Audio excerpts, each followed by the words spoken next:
Bonsoir et bienvenue à toutes et à tous. Je suis ravie de vous retrouver ce soir encore pour une nouvelle édition de Voyage au bout de la nuit.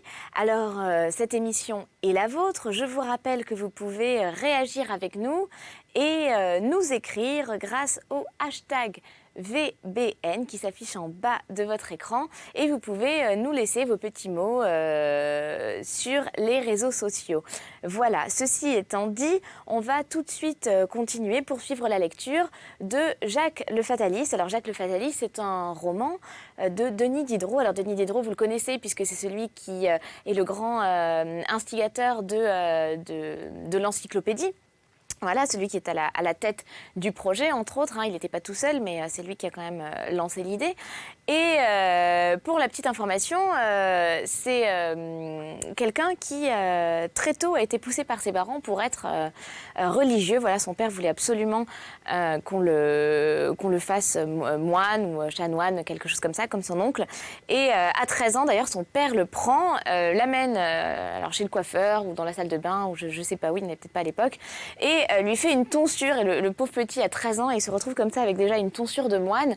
Et l'événement, évidemment, le traumatise. Il va poursuivre ses études et finalement, quand il aura l'âge de la majorité, va complètement renier tout ça. Il a été traumatisé par des années où on l'a forcé en gros, et puis il va se mettre à l'écriture, et il a bien fait. Alors je reprends l'histoire pour ceux qui ont loupé la suite. Je vous rappelle évidemment que vous pouvez retrouver l'histoire complète sur le site internet, c'est-à-dire sur les replays de l'émission Voyage au bout de la nuit. Et sinon, je vais vous faire un tout petit résumé. Alors Jacques le Fataliste et son maître, donc c'est l'histoire d'un aristocrate et d'un valet qui partent tous les deux à la recherche d'un enfant. Il va s'en suivre de longues conversations, des échanges, des aventures en tout genre. Et je reprends, nous sommes à peu près au milieu du roman. Voilà, je vous en dis pas plus, on va continuer de le découvrir ensemble. Allez, bonne lecture et bon voyage à vous. Madame de la Pommeraye dit au marquis ce qu'elle savait du nom, de la province, du premier état et du procès des deux dévotes, y mettant tout l'intérêt et tout le pathétique possible. Puis elle ajouta « Ce sont deux femmes d'un mérite rare, la fille surtout. Vous concevez qu'avec une figure comme la sienne, on ne manque de rien ici quand on veut en faire ressource. Mais elles ont préféré une honnêteté à une aisance honteuse. Ce qui leur reste est si mince qu'en vérité je ne sais comment elles font pour subsister. Cela travaille jour et nuit, supporter l'indigence quand on y est né. C'est ce qu'une multitude d'hommes savent faire, mais passer de l'opulence au plus étroit nécessaire, sans contenter, y trouver la félicité, c'est ce que je ne comprends pas. Voilà à quoi sert la religion. Nos philosophes auront beau dire, la religion est une bonne chose. Surtout pour les malheureux. Et qui est-ce qui ne l'est pas plus ou moins? Je veux mourir si vous ne venez dévote. Grand malheur, cette vie est si peu de choses quand on la compare à une éternité à venir. Mais vous parlez déjà comme un missionnaire. Je parle comme une femme persuadée. Là, marquis, répondez-moi vrai, toutes nos richesses ne seraient-elles pas de bien pauvres guenilles à nos yeux, si nous étions plus pénétrés de l'attente des biens et de la crainte des peines d'une autre vie? Corrompre une jeune fille ou une femme attachée à son mari, avec la croyance qu'on peut mourir entre ses bras et tomber tout à coup dans des supplices sans fin, convenez que ce serait le plus incroyable délire. Mais cela se fait pourtant tous les jours. Et c'est qu'on n'a point de foi, c'est qu'on s'étourdit. C'est que nos opinions religieuses ont peu d'influence sur nos mœurs. Mais mon ami, je vous jure que vous acheminez à toutes jambes au confessionnal. C'est bien ce que je pourrais faire de mieux. Allez, vous êtes folle. Vous avez encore une vingtaine d'années de jolis péchés à faire. N'y manquez pas. Ensuite, vous vous repentirez, vous irez en vanter au pied du prêtre, si cela vous convient. Mais voilà une conversation d'un tour bien sérieux. Votre imagination se noircit furieusement. Et c'est l'effet de cette abominable solitude où vous vous êtes renfoncé. Croyez-moi, rappelez au plus tôt le petit conte. Vous ne verrez ni plus ni diable, ni enfer, et vous verrez un charmant jeune homme. Vous craignez que vous le reproche, si nous ne raccommodons jamais, mais d'abord, nous ne raccommoderons peut-être pas. Et par une appréhension bien ou mal fondée, vous vous privez du plaisir le plus doux. Et en vérité, l'honneur de valoir mieux que moi ne vaut pas ce sacrifice. Vous dites bien vrai. Aussi, n'est-ce pas là ce qui me retient? Ils dirent encore beaucoup d'autres choses que je ne me rappelle pas. Jacques. Notre hôtesse, buvons un coup. Cela rafraîchit la mémoire. Buvons un coup, oui. Après quelques tours d'allée, Madame de la Pommeraye et le marquis remontèrent en voiture. Madame de la Pommeraye dit « Comme cela me vieillit. Quand cela vint à Paris, cela n'était plus haut qu'un chou. » Vous parlez de la fille de cette dame que nous avons trouvée de la promenade? Oui, c'est comme dans un jardin où les roses fanées font place aux nouvelles roses. L'avez-vous regardée? Je n'y ai pas manqué. Comment la trouvez-vous? C'est la tête d'une vierge de Raphaël sur le corps de la Galatée. Et puis une douceur dans la voix, une modestie dans le regard, une bienséance dans le maintien, une décence dans le propos qui ne m'a frappé dans aucune fille comme dans celle-là. Voilà l'effet de l'éducation. Lorsqu'il est préparé par un bon naturel. Le marquis déposa Madame de la Pommeraye à sa porte. Et Madame de la Pommeraye n'eut rien de plus pressé que de témoigner à nos deux dévotes combien elle était satisfaite de la manière dont elles avaient rempli leur rôle. Si elles continuent comme elles ont débuté, Monsieur le marquis des Arcis, fussiez-vous le diable, vous ne vous en tirerez pas. Le maître. Oh, je voudrais bien savoir quel est leur projet. Jacques. Moi, j'en serais bien fâchée. Cela gâterait tout. L'hôtesse. De ce jour, le marquis devint plus assidu chez Madame de la Pommeraye, qui s'en aperçut sans lui en demander la raison.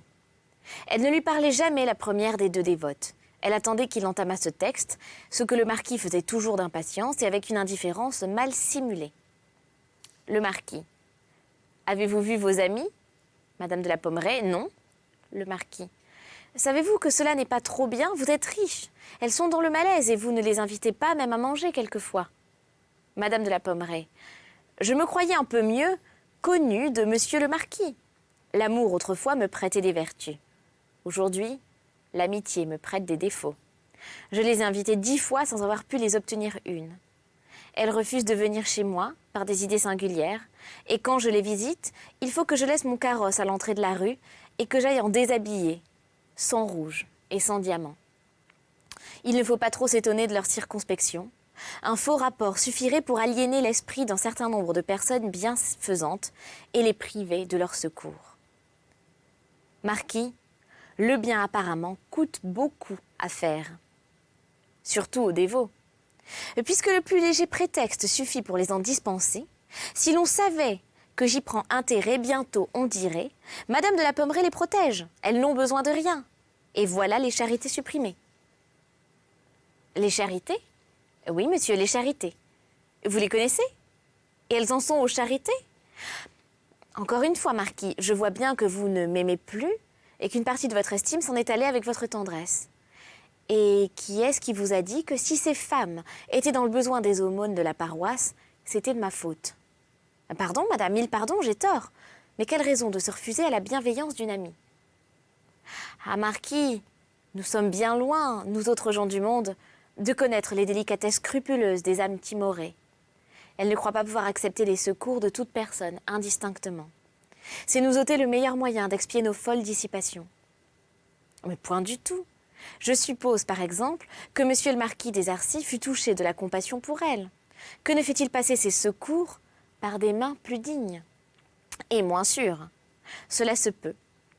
Dites-moi, si je leur envoyais une vingtaine de louis, croyez-vous qu'elle le refuserait? Madame de la Pommeraye, j'en suis sûre. Et ce refus vous semblerait déplacé dans une mère qui a un enfant charmant? Savez-vous que j'ai été tentée de les aller voir, Madame de la Pommeraye? Je le crois, marquis. Prenez garde à vous. Voilà un mouvement de compassion bien subi et bien suspect. Le marquis. Quoi qu'il en soit, m'aurait-elle reçu? Madame de la Pommeraye, non, certes, avec l'éclat de votre voiture, de vos habits, de vos gens et les charmes de la jeune personne, il n'en fallait pas davantage pour apprêter au caquet des voisins, des voisines et les perdre. Le marquis. Vous me chagrinez, car certes, ce n'était pas mon dessein, il faut donc renoncer à les voir secourir, madame. Je le crois. Le marquis. Mais si je leur faisais passer mes secours par votre moyen, je ne crois pas ces secours-là assez purs pour m'en charger. Voilà qui est cruel, dit le marquis. Oui, cruel, c'est le mot. Quelle vision, marquise? Vous vous moquez? Une jeune fille que je n'ai jamais vue? Enfin, une fois? Mais du petit nombre de celles qu'on n'oublie pas quand on les a vues. Il est vrai que ces figures-là vous suivent. Marquis, prenez garde à vous. Vous vous préparez des chagrins, et j'aime mieux avoir à vous en garantir que d'avoir à vous en consoler. N'allez pas confondre celle-ci avec celle que vous avez connue. Cela ne se ressemble pas. On ne les tente pas. On ne les séduit pas, on n'en approche pas. Elles n'écoutent pas. On n'en vient pas à bout. Après cette conversation, le marquis se rappela tout à coup qu'il avait une affaire pressée. Il se leva brusquement et sortit soucieux. Pendant un assez long intervalle de temps, le marquis ne passa presque pas un jour sans voir Madame de la Pommeraye. Mais il arrivait, il s'asseyait, il gardait le silence. Madame de la Pommeraye parlait seule. Le marquis, au bout d'un quart d'heure, se levait et s'en allait. Il fit ensuite une éclipse de près d'un mois, après laquelle il reparut. Mais triste, mais mélancolique, mais défait. La marquise, en le voyant, lui dit « Comme vous voilà fait, d'où sortez-vous? Est-ce que vous avez passé tout ce temps en petite maison ?»« Ma foi, à peu près, dit le marquis. De désespoir, je me suis précipité dans un libertinage affreux. »« Oh, comment, de désespoir ?»« Oui, de désespoir. » Après ce mot, il se mit à se promener en long, en large, sans mot à dire. Il allait aux fenêtres, il regardait le ciel, il s'arrêtait devant Madame de la Pommeraye, il allait à la porte et appelait ces gens à qui il n'avait rien à dire. Il les renvoyait, il rentrait. Il revenait à Madame de la Pommeraye qui travaillait sans l'apercevoir. Il voulait parler, il n'osait. Enfin, Madame de la Pommeraye eut pitié et lui dit « Qu'avez-vous? On est un mois sans vous voir. Vous reparaissez avec un visage de déterré et vous rôdez comme une âme en peine. » Le marquis dit alors « Je n'y puis plus tenir. Il faut que je vous dise tout. J'ai été vivement frappé de la fille de votre ami. J'ai tout, mais tout fait pour l'oublier. Et plus j'ai fait, plus je m'en suis souvenu. Cette créature angélique m'obsède. Rendez-moi un service important. »« Lequel ? Il faut absolument que je la revoie et que je vous en ai l'obligation. J'ai mes grisons en campagne. Toute leur venue, toute leur allée est de chez elle à l'église et de l'église à chez elle. 10 fois je me suis présentée à pied sur leur chemin. Elles ne m'ont seulement pas aperçue. Je me suis plantée sur leur porte inutilement. Elles m'ont d'abord rendu libertin comme un sapajou, puis dévot comme un ange. Je n'ai pas manqué la messe qu'une fois depuis 15 jours. Ah mon ami, quelle figure! Quelle belle figure! Madame de la Pommeraye savait tout cela. C'est-à-dire, répondit-elle au marquis, qu'après avoir tout mis en œuvre pour guérir, vous n'avez rien omis pour devenir fou, et que c'est le dernier parti qui vous a réussi. Le marquis, et réussi, je ne saurais vous exprimer à quel point. N'aurez-vous pas compassion de moi, et ne vous devrais-je pas le bonheur de la revoir? La chose est difficile, et je m'en occuperai, mais à une condition. C'est que vous laisserez ces infortunés en repos et que vous cesserez de les tourmenter. Je ne vous scellerai point qu'elles m'ont écrit de votre persécution avec amertume, et voilà leur lettre. La lettre qu'on donnait à lire au marquis avait été concertée entre elles. C'était la Dénon, fille qui paraissait l'avoir écrite par ordre de sa mère, et l'on y avait mis d'honnête, de doux, de touchant, d'élégance et d'esprit, tout ce qui pouvait renverser la tête du marquis. Aussi en accompagnait-il chaque mot d'une exclamation. Pas une phrase qu'il ne relut. Il pleurait de joie. Il disait à Madame de la Pommeraye « Convenez donc, madame, qu'on n'écrit pas mieux que cela. » J'en conviens, le marquis, et qu'à chaque ligne, on se sent pénétré d'admiration et de respect pour ces femmes de caractère.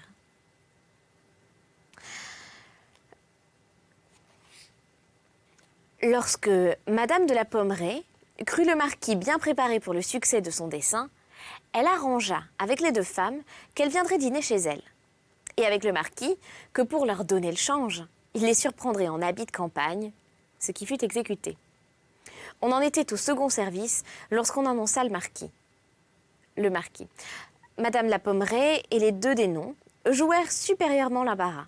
« Madame, dit-il à Madame de la Pommeraye, j'arrive de ma terre, il est trop tard pour aller chez moi où l'on ne m'attend que ce soir, et je me suis flattée que vous ne me refuseriez pas à dîner. » Et tout en parlant, il avait pris une chaise et s'était mis à table. On avait disposé le couvert de manière qu'il se trouvât à côté de la mère et en face de la fille. Il remercia d'un clin d'œil Madame de la Pommeraye de cette attention délicate. Après le trouble du premier instant, nos deux dévotes se rassurèrent. On causa, on fut même gai. Le marquis fut de la plus grande attention pour la mère et de la politesse la plus réservée pour la fille. C'était un amusement secret, bien plaisant pour ces trois femmes, que le scrupule du marquis à ne rien dire, à ne se rien permettre qui pût les effaroucher. Elles jurent l'inhumanité de le faire parler dévotion pendant 3 heures de suite. Et Madame de la Pommeraye lui disait « Vos discours font merveilleusement l'éloge de vos parents. Les premières leçons qu'on en reçoit ne s'effacent jamais. Vous entendez toutes les subtilités de l'amour divin comme si vous n'aviez été qu'à Saint-François de Sales pour toute nourriture. N'auriez-vous pas été un peu quiétiste ?» Je ne m'en souviens plus. Il est inutile de dire que nos dévotes mirent dans la conversation tout ce qu'elles avaient de grâce, d'esprit, de séduction et de finesse. On toucha en passant le chapitre des passions, et mademoiselle Duquesnoy prétendit qu'elle n'y avait qu'une seule dangereuse vision. Le marquis fut de son avis. Entre les 6 et 7, les deux femmes se retirèrent sans qu'il fût possible de les arrêter. Madame de la Pommeraye prétendant avec Madame Duquesnoy qu'il fallait étaler de préférence à son devoir, sans quoi il n'y aurait presque point de journée dont la douceur ne fût altérée par le remords. Les voilà partis au grand regret du marquis. Et le marquis en tête-à-tête avec Madame de la Pommeraye. « Eh bien, marquis, ne faut-il pas que je sois bien bonne?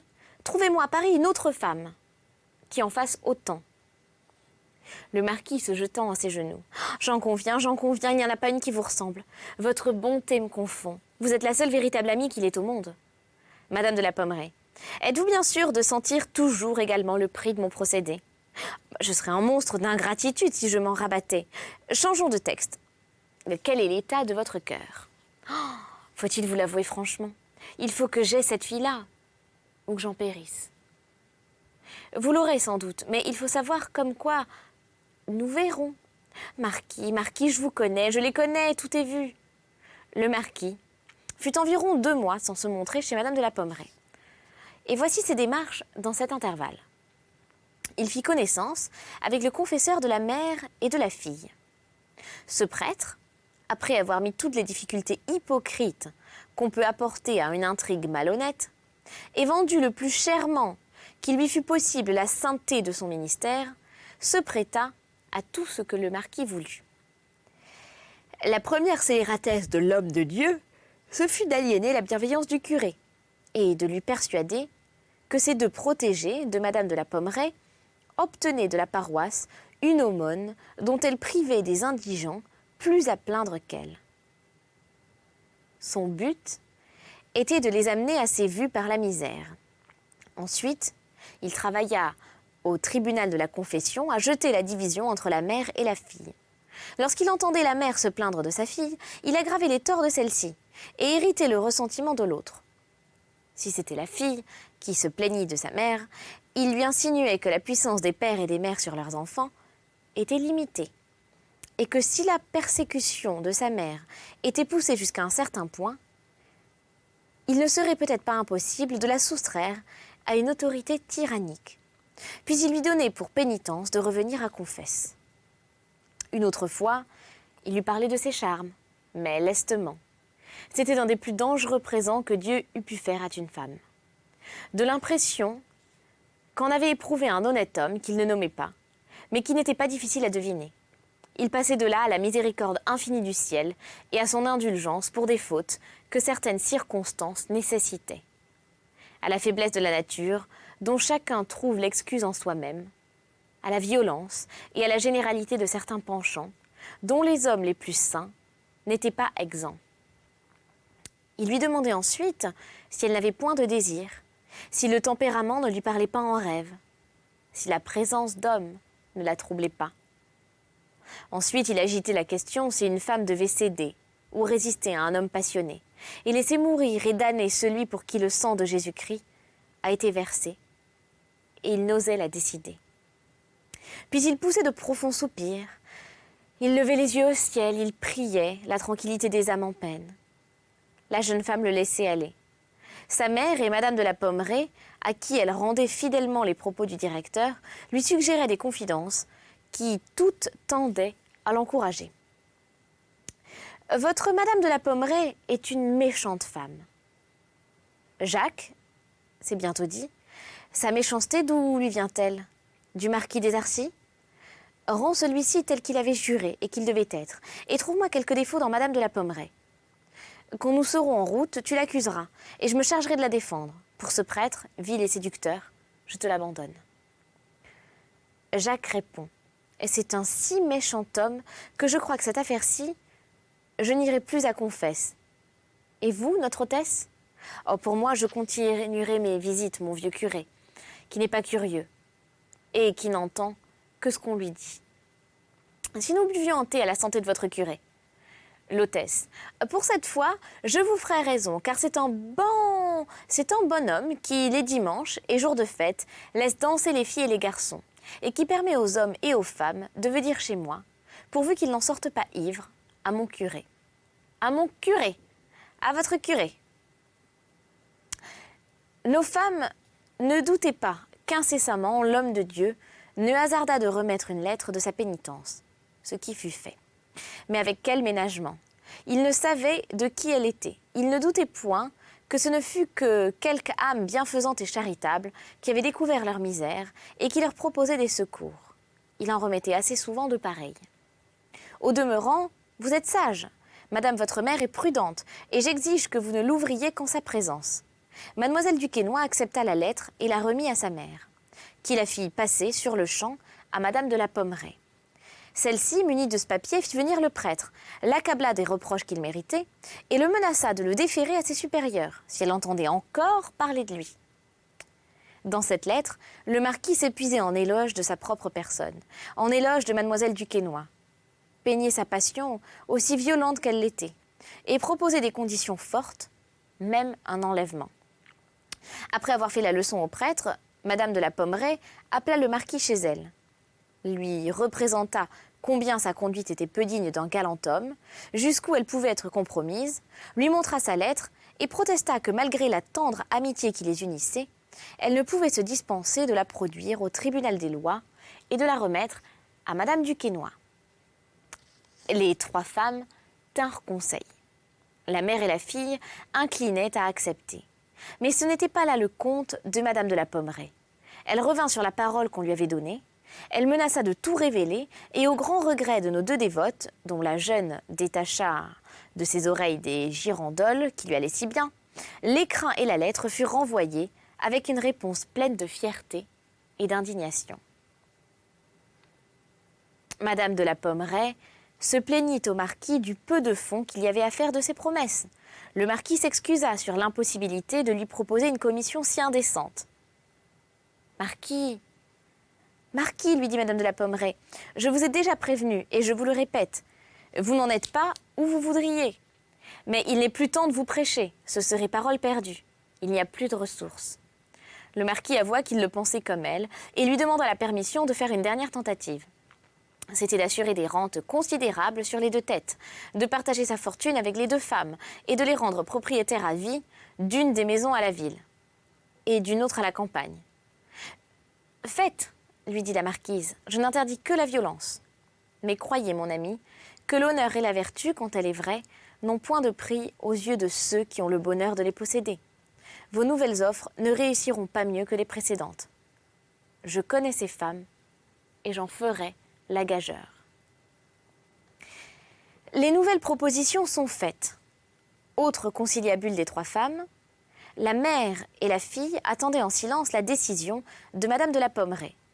Celle-ci se promena un moment sans parler. « Non, non, dit-elle, cela ne suffit pas à mon cœur ulcéré, et aussitôt elle prononça le refus. Et aussitôt, ces deux femmes fondirent en larmes, se jetèrent à ses pieds, et lui représentèrent combien il était affreux pour elle de repousser une fortune immense qu'elle pouvait accepter sans aucune fâcheuse conséquence. Madame de la Pommeraye leur répondit sèchement. « Est-ce que vous imaginez que ce que je fais, je le fais pour vous? Et qui êtes-vous? Que vous dois-je? À quoi tient-il que je ne vous renvoie l'une et l'autre à votre tripot ?» Cette femme, dit Jacques, a le diable au corps, Et que veut-elle donc? C'est un refroidissement d'amour, et il n'est pas assez puni par le sacrifice de la moitié d'une grande fortune. « Jacques, vous n'avez jamais été femme, dit le maître, encore moins honnête femme. Et vous jugez, d'après votre caractère, qui n'est pas celui de Madame de la Pommeraye. Veux-tu que je te dise, j'ai bien peur que le mariage du marquis des Arcis et d'une Catin ne soit écrit là-haut. Eh bien, s'il est écrit là-haut, il se fera.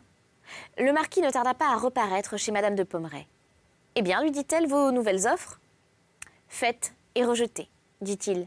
J'en suis désespéré, je voudrais arracher cette malheureuse passion de mon cœur.